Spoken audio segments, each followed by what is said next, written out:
This woman noticed something strange. After turning off the lights in the room, there was always a shadow standing there. But when she turned the lights back on, it disappeared. The woman tried this many times, wondering if she had seen it wrong. However, the next second,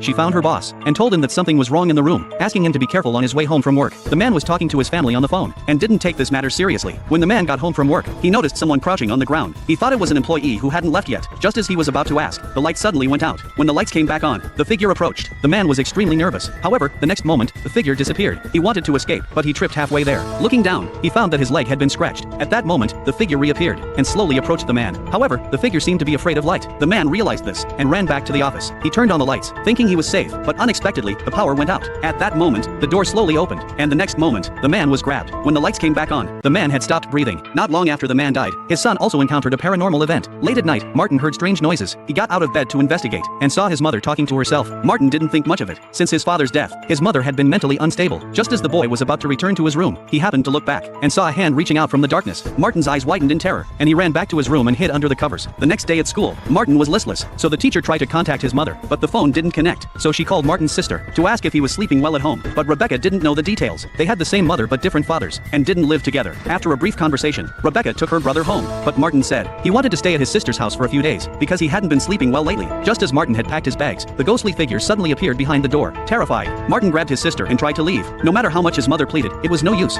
Rebecca! What's going on? We're going home. No, Rebecca!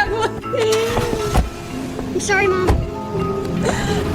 Martin thought changing locations would solve the problem, but to his surprise, the ghostly figure followed them to Rebecca's